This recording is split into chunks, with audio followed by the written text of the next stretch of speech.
यावेळेस आपण परमेश्वराच्या वचनाकडे वळूया आणि आजच्या वचनासाठी घेतलेला जो शास्त्र भाग आहे तो आहे मार्क शुभवर्तमान याचा 11वा अध्याय वचन 15 ते 17. Mark chapter 11 versus 15 to 17. मंदिराचे शुद्धीकरण. मग ते यरुशलेमेस येऊन पोहोचल्यावर तो मंदिरात गेला व मंदिरात क्रय विक्रय करणाऱ्यांना बाहेर घालवून देऊ लागला. त्याने सराफांचे चौरंग व कबुतरे विकणाऱ्यांच्या बैठकी उलटून टाकल्या. त्याने कोणालाही कसल्याच भांड्याची मंदिरामध्ये मधून ने आण करू दिली नाही. मग तो त्यास शिक्षण देऊ लागला व म्हणाला की माझ्या घराला सर्वराष्ट्रीय प्रार्थना मंदिर म्हणतील असा शास्त्रलेख आहे ना, परंतु तुम्ही तर ही लुटारूंची गुहा करून टाकली आहे. आजचा हा जो शास्त्र भाग आहे मार्क शुभवर्तमान वचन 11 आणि 15 ते 17 मधून आजचा संदेश घेतलेला आहे आणि या संदेशाचं शीर्षक जे आहे ते प्रार्थनेचं घर. प्रार्थनेचं घर, मंदिराचे शुद्धीकरण. A house of prayer cleansing the temple. तर हे उपवासाचे दिवस आहेत आणि या उपवासाच्या काळामध्ये परमेश्वर तुम्हाला आणि मला पश्चाताप करण्याची वेळ देत आहे. तुम्हाला आणि मला काही गोष्टी प्रतिबिंबित करण्याची तो वेळ देत आहे आणि त्याचबरोबर वधस्तंभासाठी सुद्धा देव तुम्हाला आणि मला, तुमची आणि माझी तयारी तो करत आहे. हालेलुया. आणि म्हणून या उपवासाच्या प्रवासामध्ये, या यात्रेमध्ये तुम्ही आणि मी पुनरुत्थानाच्या रविवाराकडे आम्ही जात असताना देव पुन्हा एकदा आमचं अंतःकरण, आमचं हृदय तपासण्याकरिता तो तुम्हाला आणि मला सांगत आहे. आणि ज्या गोष्टी देवाला आदर देत नाहीत त्या गोष्टी पूर्णपणे आम्ही आमच्या हृदयातून काढून टाकायच्या आहेत. आणि म्हणून हा एक सामर्थ्यशाली क्षण जो आहे तो आम्हाला येशूच्या जीवनामध्ये आलेला आम्हाला पाहायला मिळतं. ज्या वेळेस येशू आपल्या जीवनाच्या अंतिम आठवड्यामध्ये तो होता त्यावेळेस या गोष्टी ज्या आहेत त्या देवाच्या मंदिरामध्ये घडलेल्या आहेत आणि येशूने देवाच्या मंदिराचं शुद्धीकरण केलेलं आहे. ते या शास्त्र वचनामधून तुम्हाला आणि मला समजतं. आणि या शास्त्र वचनामध्ये आम्हाला हे सांगण्यात आलेलं आहे की प्रभू येशू ख्रिस्त तो यरुशलेमेच्या मंदिरामध्ये तो येऊन त्या ठिकाणी तो पोहोचलेला आहे आणि तिथे गेल्यानंतर तो पाहत आहे की मंदिरामध्ये जे आहे ती खरेदी विक्री चाललेली होती. पैशांचं देवाणघेवाण त्या ठिकाणी चाललेलं होतं आणि जे प्रार्थनेचं घर होतं, जे आराधनेचं ठिकाण होतं, त्या मंदिराला लोकांनी बाजारपेठ करून ठेवलेलं होतं. आणि म्हणून या पवित्र शास्त्रामध्ये तुम्हाला आणि मला बायबल हे सांगतं. वचन 15 मध्ये म्हटलेलं आहे की त्या ठिकाणी ज्या बैठकी होत्या त्या सर्व बैठकींना त्यांनी काय केलेलं आहे, उलटून टाकलेलं आहे. आणि त्यानंतर वचन 17 मध्ये तुम्हाला आणि मला सांगण्यात आलेलं आहे की प्रभू येशू ख्रिस्त जो आहे त्यानंतर त्या मंदिरामध्ये उभं राहून तो त्या ठिकाणी शिक्षण देऊ लागला आणि तो म्हणाला की माझ्या घराला सर्वराष्ट्रीय प्रार्थना मंदिर म्हणतील असा शास्त्रलेख आहे ना, परंतु तुम्ही तर ही लुटारूंची गुहा करून टाकली आहे. तर या ठिकाणी शास्त्र भाग तुम्हाला आणि मला देवाच्या हृदयामध्ये ज्या गोष्टी महत्वाच्या आहेत त्या काय आहेत हे या शास्त्र भागातून तुम्हाला आणि मला शिकायला मिळतं. आणि मग देवाची सर्वप्रथम इच्छा हीच आहे की तुम्ही आणि मी जे आहे ती शुद्ध आराधना आम्ही करावी, प्रामाणिक भक्ती आम्ही करावी आणि आमचं हृदय जे आहे ते पूर्णपणे परमेश्वराच्या मालकीचे आम्ही करावे. हालेलुया. Praise the Lord. आणि म्हणून सर्वप्रथम जी गोष्ट आम्हाला या शास्त्र वचनामधून समजते ती ही आहे की मंदिर जे आहे ते आराधनेचं ठिकाण आहे. हालेलुया. मंदिराला आराधनेसाठीच बनवण्यात आलेलं आहे आणि म्हणून इस्रायल लोकांच्या उपासनेचं केंद्र हे यरुशलेमेचं मंदिर होतं. ते एक असं ठिकाण होतं ज्या ठिकाणी इस्रायल लोक जाऊन ते देवाकडे प्रार्थना करत असेत, देवाकडून त्यांची क्षमा मागत असेत आणि देवाच्या उपस्थितीचा ते अनुभव त्या ठिकाणी घेत होते. आणि म्हणून परमेश्वराने अगोदरच यशाया संदेष्टाच्या द्वारे या गोष्टी बोललेल्या आहेत. आणि मग जर का आपण यशायाचा ग्रंथ याचा 56वा अध्याय आणि वचन 7 पाहिलं तर आयझाया चॅप्टर 56 वर्स 7, त्यास मी आपल्या पवित्र पर्वतावर आणीन आणि माझ्या प्रार्थना मंदिरात त्यास हर्षित करीन. माझ्या वेदीवर केलेले त्याचे होम व यज्ञ मला पसंत होतील, कारण माझे मंदिर हे सर्व राष्ट्रांसाठी प्रार्थना मंदिर आहे असे म्हणतील. पहा, जे यशाया संदेष्टाने या ठिकाणी लिहिलेलं आहे, देवाने जे काही आधीच घोषित केलेलं आहे तेच वचन जे आहे प्रभू येशू ख्रिस्त जो आहे तो लोकांना आठवण करून देत आहे. वचन 17 मध्ये म्हणतो, माझ्या घराला सार्व राष्ट्रीय प्रार्थना मंदिर म्हणतील असा शास्त्रलेख आहे ना, असं प्रश्न तो त्या ठिकाणी करतो. प्रभू येशू ख्रिस्ताला यशायाच्या द्वारे लिहिलेला शास्त्रलेख जो आहे तो माहित होता आणि म्हणून लोकांना सुद्धा तो त्याची आठवण या ठिकाणी करून देत आहे. आणि म्हणून हे जे मंदिर होतं ते पवित्र ठिकाण होतं जिथे लोक देवाला अमोरासमोर भेटत होते. हालेलुया. आणि मग ज्या वेळेस प्रभू येशू ख्रिस्त या मंदिरामध्ये गेला त्यावेळेस त्यांनी काही गोष्टी त्या ठिकाणी बदललेल्या त्यांनी पाहिलेल्या आहेत. आणि मग मंदिराच्या ऐवजी किंवा देवाचा आदर करण्याऐवजी त्या ठिकाणी आवाज होता, त्या ठिकाणी गोंगाट होता. प्रार्थनेच्या ऐवजी त्या ठिकाणी मंदिरामध्ये व्यवसाय चाललेला होता. हे येशूने त्या ठिकाणी पाहिलेलं आहे. आणि जे व्यापारी होते ते यज्ञासाठी प्राणी विकत होते आणि पैशांची अदलाबदल करणारे लोक जे होते ते पैशाची देवाणघेवाण त्या मंदिरामध्ये ते करत होते.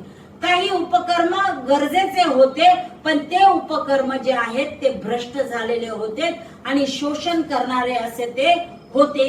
म्हणून येशू ख्रिस्ताला त्या गोष्टीचा राग आलेला आहे प्रियानो. हालेलुया. कारण त्या ठिकाणी असणारे जे लोक आहेत ते लोक जे आहेत ते इतरांना ते फसवत होते, त्यांचं मन ते विचलित करत होते. खऱ्या आराधनेपासून जे आहे त्यांना विचलित करण्यात येत होतं. हालेलुया. आणि मग ते मंदिर जे होतं ते असं ठिकाण होतं जे लोकांना देवाच्या अगदी जवळ घेऊन येत होतं. पण या लोकांच्या अशा वागण्यामुळे, त्यांनी त्या मंदिराला बाजारपेठ केल्यामुळे लोक जे आहेत ते देवाच्या आराधनेपासून, देवापासून ते दूर ढकलले जात होते. हालेलुया. आणि म्हणून प्रभू येशू ख्रिस्त तो लोकांना आठवण करून देतो की या ठिकाणी की हे देवाचं पवित्र मंदिर आहे, हे प्रार्थनेचं मंदिर आहे, हे आराधनेचं ठिकाण आहे. हालेलुया. हॉस्पिटलचा विचार करा. जर त्या हॉस्पिटलमध्ये काही असे डॉक्टर्स असतील की जे पेशंटकडे लक्ष देत नाहीत, त्यांची व्यवस्थित काळजी घेत नाहीत, त्यांच्याकडे जर का ते दुर्लक्ष करत असतील आणि त्यांचा उद्देश फक्त पैसे कमवण्याचा असेल तर मग त्या हॉस्पिटलचं नाव काय होतं? खराब होतं. कारण आम्ही काय म्हणतो की त्या हॉस्पिटलचे लोक काय आहेत? पैशासाठी लोभी आहेत. पैसे काढण्याचे त्यांचे धंदे चालू आहेत. ते पेशंटकडे दुर्लक्ष करतात आणि मग जो खरा उद्देश त्या हॉस्पिटलचा आहे तो उद्देश गमावला जातो. त्याच प्रकारे मंदिराने सुद्धा त्याचा जो काही खरा उद्देश होता आराधनेचा, प्रार्थनेचा, तो ते गमावून बसलेले होते. हालेलुया. आणि म्हणून या ठिकाणी फक्त येशू जे आहे त्या ठिकाणी असणारे टेबलची सगळी उलतापुलत करत नाही, त्या बैठकांचं सर्व उलटून त्या टाकत नाही किंवा त्या पैशाच्या संबंधीमध्ये येशू या ठिकाणी काहीही कृती करत नाही. तर जो आराधनेचा उद्देश जो या मंदिराने गमावलेला होता तो उद्देश त्यांना पुन्हा मिळवून देण्याचा प्रयत्न येशू करत आहे. हालेलुया. आणि म्हणून दुसरी गोष्ट आम्ही या ठिकाणी ही पाहतो की येशू आध्यात्मिक भ्रष्टतेचा सामना करत आहे. हालेलुया. येशू आध्यात्मिक भ्रष्टतेचा सामना करत आहे. Jesus confront spiritual corruption. आणि मग ज्या वेळेस येशूने पाहिलं की मंदिरामध्ये अशा काही घटना घडत आहेत, मंदिराला बाजारपेठ करून ठेवलेलं आहे, पैशाची देवाणघेवाण होत आहे, यज्ञ अर्पणासाठी जे आहे ते त्या ठिकाणी प्राण्यांची विक्री खरेदी होत आहे, हे ज्या वेळेस त्यांनी पाहिलं तर येशूने सुद्धा काहीतरी आश्चर्यचकित अशा काही गोष्टी केलेल्या आहेत. त्यांनी त्या ठिकाणी असणारे सर्व जे टेबल्स होते त्याची उलटापालट त्यांनी केलेले आहे.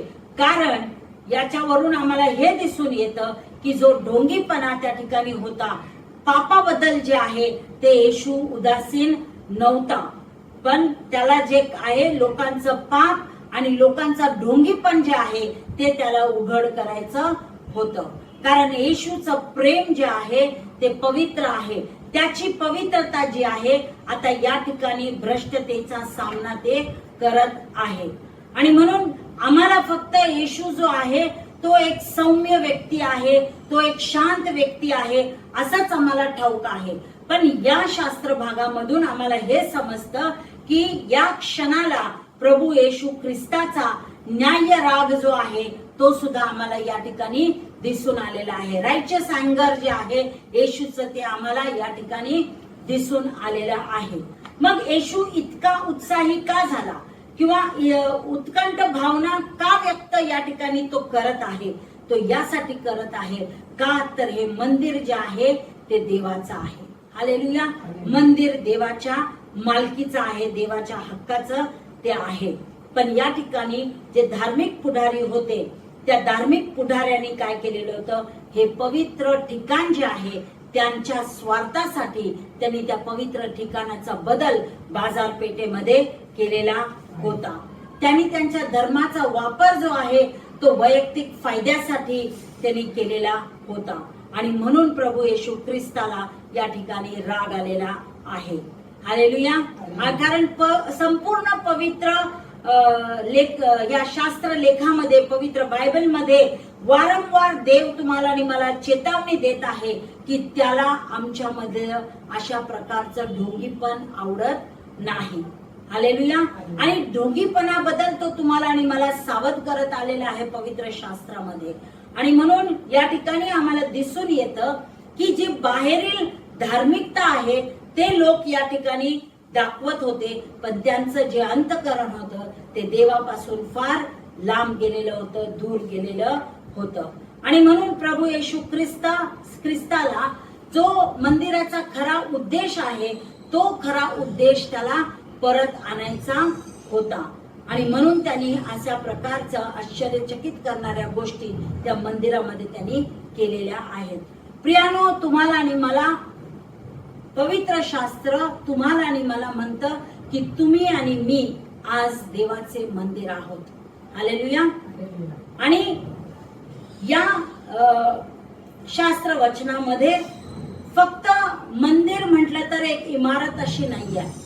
कारण या ठिकाणी ज्या वेळेस प्रभू येशू ख्रिस्ताने या घटना ही जी घटना या ठिकाणी नमूद केलेली आहे त्यावेळेस हे मंदिर जे आहे ते एका इमारतीच्या स्वरूपामध्ये ते यरुशलेमेमध्ये होतं. पण आज तुमच्या आणि माझ्या बरोबर देव स्पष्टपणे बोलत आहे आणि तो तुम्हाला आणि मला सांगत आहे की आमचं जीवन जे आहे किंवा आमची शरीर जी आहेत ती देवाचं पवित्र मंदिर आहे. हालेलुया. जर आपण पहिलं करिंथीयस पत्र याचा 6वा अध्याय वचन 19 काढलं तर 1 Corinthians chapter 6 verse 19, तुमचे शरीर तुम्हामध्ये वसणारा जो पवित्र आत्मा देवापासून तुम्हाला मिळाला आहे त्याचे मंदिर आहे हे तुम्हाला ठाऊक नाही काय? आणि तुम्ही स्वतःचे मालक नाही. हालेलुया. या ठिकाणी वचन तुम्हाला आणि मला स्पष्टपणे सांगतं की आमच्या शरीरामध्ये देवाचा पवित्र आत्मा हा वास करतो आणि तुम्हाला आणि मला देवाचं मंदिर म्हटलेलं आहे. आणि म्हणून आमचं शरीर जे देवाचं मंदिर आहे ते आमच्या मालकीचं नसून ते देवाच्या मालकीचं आहे. हालेलुया. जुन्या करारामध्ये जर आम्ही पाहिलं तर देवाची उपस्थिती जी आहे ती मंदिराच्या इमारतीमध्ये आम्हाला दिसून येत होती. पण आजच्या या काळामध्ये पवित्र आत्म्याच्या द्वारे देव लोकांच्या मध्ये तो वास करत आहे. तुमच्या आणि माझ्या हृदयामध्ये, तुमच्या आणि माझ्या जीवनामध्ये देवाचा आत्मा हा वास करतो. म्हणून तुम्हाला आणि मला पवित्र शास्त्र म्हणतं की तुम्ही आणि मी देवाचे मंदिर आहोत. हालेलुया. आणि मग जसं प्रभू येशू ख्रिस्तानी यरुशलेमेतील मंदिराचं शुद्धीकरण केलं, त्याचप्रमाणे आज देवाची इच्छा ही आहे की तुमच्या आणि माझ्या हृदयाचं शुद्धीकरण व्हावं. हालेलुया. आणि म्हणून त्या हृदयाचं शुद्धीकरण करण्याकरिताच परमेश्वर आज तुम्हाला आणि मला बोलवत आहे. Praise the Lord. एखादा पाहुणा जर आमच्या घरी येणार असतो आणि तो पाहुणा जर का आदरणीय असेल, तर त्या आदरणीय पाहुण्याला, अतिथीला घरामध्ये ज्यावेळेस आम्ही आमंत्रित करतो त्यावेळेस आम्ही घराची तयारी करतो, घराची आम्ही साफसफाई करतो. ज्या गोष्टी व्यवस्थित ठेवायच्या आहेत त्या जिथल्या तिथे आम्ही व्यवस्थित ठेवतो. आणि आम्ही सर्व घरामध्ये असणारा गडबड गोंधळ काय असेल तर तो दूर करतो. काळजीपूर्वक आम्ही सर्व वस्तूंची मांडणी करतो आणि आम्ही त्या अतिथीची आम्ही वाट पाहत असतो. का असं आम्ही करतो? कारण त्या अतिथीला स्वागत करण्यासाठी आम्ही ती तयारी करत असतो. त्याचप्रमाणे या उपवासाच्या समयामध्ये आम्ही आमच्या हृदयाचं घर जे आहे ते आम्ही ख्रिस्तासाठी तयार केलं पाहिजे. ज्या काही गोष्टी आमच्या हृदयामध्ये आहेत, ज्या आमच्या हृदयामध्ये ज्या गोष्टी नसाव्यात, त्यासाठी आम्ही देवाला विनंती केली पाहिजे की परमेश्वरा, त्या नको असणाऱ्या गोष्टी माझ्या हृदयातून तू काढून टाक.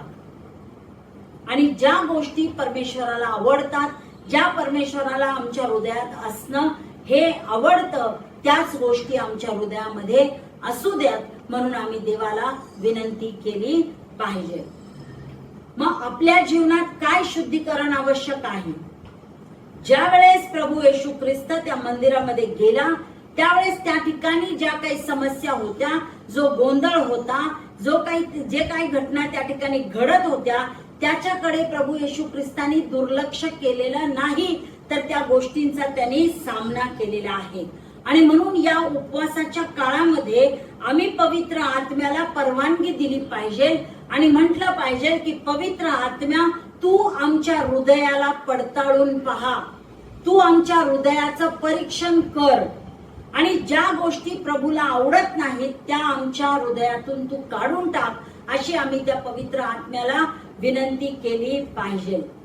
दावीद काय म्हणतो? स्तोत्र संहिता 139, साम्स 139 23 ते 24 मध्ये स्तोत्र करिता म्हणतो, हे देवा, माझी झडती घेऊन माझे हृदय जाण, मला कसोटीस लावून माझे मनोगत जाण. माझ्या ठाई दुष्टपणाकडे काही प्रवृत्ती असेल तर पहा आणि मला सनातन मार्गाने चालव. हालेलुया. देवाला तो सांगत आहे की माझ्या हृदयाची तू झडती घे, माझी झडती घे, माझं हृदय तू जाण, मला तू कसोटीस लाव, माझं मनोगत काय आहे हे सुद्धा तू जाणून घे. आणि माझ्या ठाई जर का काही दुष्ट असेल किंवा दुष्ट प्रवृत्तीकडे जर का मी वळत असेल तर ते देखील तू पहा आणि मला तू तुझ्या सत्याच्या मार्गाने, सनातन मार्गाने तू चालव, अशी विनंती तो देवाकडे करत आहे. काय अशा प्रकारचं विनंती आम्ही देवाकडे करायला तयार आहोत का? काय आम्ही देवाला म्हणत आहोत का की देवा, आमचं हृदय जे आहे ते पडताळून पहा, आम्हाला तू कसोटीस लाव, आमचे मनोगत काय आहेत, मनातले विचार काय आहेत हे तू पहा. जर दुष्टाई आमच्या ठाई असेल तर ते आमच्या मधून तू काढून टाक आणि तू आम्हाला नीट म्हटलेल्या नीतीच्या मार्गावरती तू चालव. काय आमची प्रार्थना अशी आहे का? प्रियानो, या ठिकाणी आम्हाला पाहायला मिळतं की प्रभू येशू ख्रिस्तानी त्या ज्या बैठकी होत्या त्याला उलटापुलट त्याची केलेली आहे. आज तुमच्या आणि माझ्या हृदयामध्ये कोणत्या बैठकी आहेत ज्या आम्हाला उलथून टाकायच्या आहेत, हे आम्ही आज आमचं आत्मपरीक्षण आम्ही केलं पाहिजे. जर आमच्या ठाई गर्व असेल, आमच्या ठाई राग असेल, आमच्या ठाई कडूपणा असेल, न क्षमा करण्याचं जर का आमच्या ठाई अंतकरण असेल, तर आज आम्ही परमेश्वराला सांगितलं पाहिजे की परमेश्वरा, ह्या ज्या सर्व गोष्टी माझ्या हृदयामध्ये बैठकी म्हणून त्या बसलेल्या आहेत, तर त्या ठिकाणावरून तू काढून टाक. हालेलुया. ज्या गोष्टींना आम्ही देवाच्या भक्तीपेक्षा, देवाच्या आराधनेपेक्षा, देवापेक्षा ज्या गोष्टींना आम्ही अतिमहत्व देत आहेत, त्या जगिक गोष्टींना ज्यांना तुम्ही आणि मी अधिक प्राधान्य देत आहेत, त्या गोष्टींना आम्ही आमच्या जीवनातून बाहेर काढलं पाहिजे आणि प्रथम प्राधान्य आम्ही प्रभू परमेश्वराला दिलं पाहिजे. आणि म्हणून या उपवासाच्या काळामध्ये आम्ही आमच्या हृदयाचं शुद्धीकरण हे केलं पाहिजे. हृदयातून या सर्व घाणेरड्या गोष्टी, या दुष्टपणाच्या गोष्टी आम्ही त्या काढून टाकल्या पाहिजेत. सैतानी स्वभाव गुण जे आमच्यामध्ये आहेत, ते सर्व सैतानी गुण आम्ही बाहेर टाकलं पाहिजे. हालेलुया. त्यानंतर प्रार्थना घराची पुनर्बांधणी काय आहे? हालेलुया. प्रार्थना घराची पुनर्बांधणी विषयी या ठिकाणी म्हटलेलं आहे. ज्या वेळेस प्रभू येशू ख्रिस्ताने त्या मंदिराचं शुद्धीकरण केलं, त्यानंतर त्यांनी त्या ठिकाणी एक घोषणा केलेली आहे आणि खरा उद्देश त्या मंदिराचा काय आहे हे या वचनामध्ये म्हटलेलं आहे. आणि तो पुढे असं म्हणतो की माझ्या घराला सार्वराष्ट्रीय प्रार्थना मंदिर म्हणतील. हालेलुया. म्हणजे माझे घर हे प्रार्थनेचं घर आहे असं प्रभू येशू ख्रिस्त सांगत आहे. प्रियानो, प्रार्थना जी आहे ते देवाबरोबर आमचं जे काही नातेसंबंध आहे, त्या नातेसंबंधाची जीवन रेखा म्हणजे प्रार्थना आहे प्रियानो. आणि प्रार्थना विना मंदिर जे आहे ते रिकामा आहे. प्रार्थना विना ख्रिस्ती जीवन जे आहे ते आध्यात्मिक रित्या ते वाळून आणि सुकून गेलेलं असं ते जीवन आहे. आणि म्हणून प्रार्थना ही फार महत्वाची आहे एका ख्रिस्ती व्यक्तीसाठी. आणि आपल्या प्रार्थनेला जर का पुनर्जीवित करायचं असेल, तर आपण प्रार्थनेला जे आहे त्या आपल्या जीवनाचं केंद्रबिंदू आम्ही केला पाहिजे. हालेलुया. आणि म्हणून या उपवासाच्या काळामध्ये आम्ही अधिक प्रार्थना केल्या पाहिजेत, यासाठी की आम्ही त्या प्रार्थनेमध्ये आम्ही काय होऊ, पुनर्रचित होऊ, पुनर्संचयित आम्ही होऊ. कारण तुम्हाला आणि मला काय म्हटलेलं आहे, देवाचं मंदिर म्हटलेलं आहे. आणि देवाचं मंदिर या नात्याने तुम्ही आणि मी सुद्धा एक प्रार्थनेचं घर आहे. आणि त्या प्रार्थनेचं घराची जर का आम्हाला पुनर्बांधणी करायची असेल, तर आम्हाला या दिवसांमध्ये नाही तर कायम स्वरूपी आम्हाला अधिक आणि अधिक प्रार्थनेमध्ये वाढलं पाहिजे. याचा अर्थ असा आहे की प्रत्येक दिवशी आम्ही प्रार्थनेसाठी वेळ वेगळा केला पाहिजे. दररोज आम्ही शास्त्र वाचण्यात आम्ही वेळ घालवला पाहिजे. देवावर आम्ही लक्ष केंद्रित करण्याचा एकमेव मार्ग जो आहे तो म्हणजे उपवास आहे. आणि म्हणून आम्ही उपवास करत असताना आमचं संपूर्ण लक्ष आम्ही देवावरती केंद्रित केलं पाहिजे. त्याचबरोबर आम्ही प्रामाणिकपणाने देवाच्या उपस्थितीचा आम्ही शोध घेतला पाहिजे. हालेलुया. आणि मग जेव्हा प्रार्थना आपल्या जीवनाच्या केंद्रस्थानी परत येते, तेव्हा आध्यात्मिक नूतनीकरण होतं. हालेलुया. आणि म्हणून या शुद्धीकरणामुळे नूतनीकरण होतं असं पवित्र शास्त्र तुम्हाला आणि मला सांगत आहे. आणि म्हणून प्रभू येशू ख्रिस्ताने ज्या वेळेस या मंदिराचं शुद्धीकरण केलं, त्यावेळेस त्या मंदिराचा नाश करण्यासाठी त्या ठिकाणी सर्व उलतापुलत त्यांनी केलेली नाही आहे, तर त्या मंदिराची पुनर्बांधणी व्हावी, ते मंदिर पुनर्संचयित व्हावं, यासाठी त्यांनी या ठिकाणी अशा गोष्टी घडवलेल्या आहेत. हालेलुया. लोकांना आराधनेपासून काढून टाकण्यासाठी येशूने या गोष्टी केलेल्या नाहीत, तर आराधनेसाठी ज्या गोष्टी आराधनेला प्रतिबंधित करण्याला अडथळे म्हणून त्या ठिकाणी होते, त्या गोष्टी येशूने दूर केलेल्या आहेत. ते ज्या अडथळे होत्या, ते जे ऑब्स्टिकल होत्या, अडचणी होत्या, त्यांना येशूने दूर केलेला आहे, यासाठी की मोकळीकतेने लोक देवाची आराधना करू शकतील आणि देवाच्या अधिक जवळ येऊ शकतील. हालेलुया. आणि म्हणून प्रभू येशू ख्रिस्तानी जे काही त्या ठिकाणी केलं किंवा मंदिरामध्ये ज्या गोष्टी घडल्या, त्या तुम्हाला आणि मला हानी देण्यासाठी नव्हत्या किंवा दुखापत करण्यासाठी त्या नाहीत, तर त्या आपलं पुनर्संचयित करण्यासाठी करण्यात आलेल्या आहेत.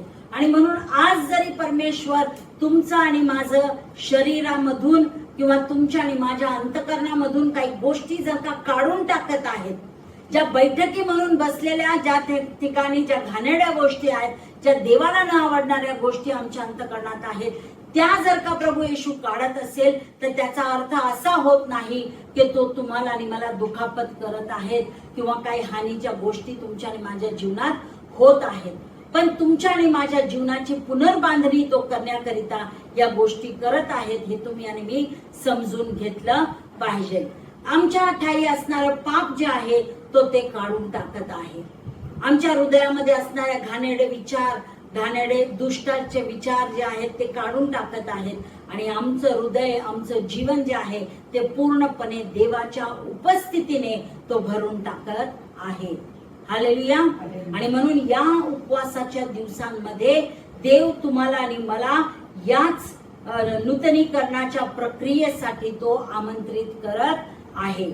आणि म्हणून या दिवसांमध्ये आम्ही आमच्या पापांची कबुली दिली पाहिजे, आम्ही पूर्णपणे देवाला समर्पित झालं पाहिजे. आमच्यामध्ये असणारा जो काही गर्व आहे, जो राग आहे, न क्षमा करणारा अंतकरण आहे, या सर्व गोष्टी आम्ही देवाच्या हातामध्ये सोपवून दिल्या पाहिजेत.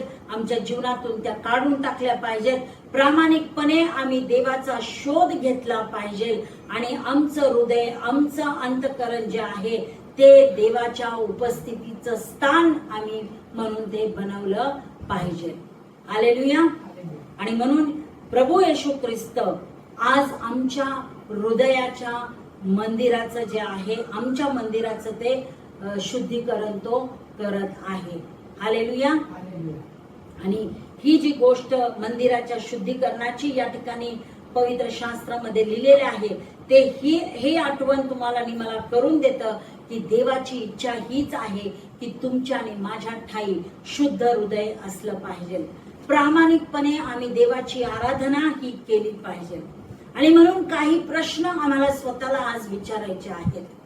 काय माझे जीवन खरोखर प्रार्थनेचं घर आहे का?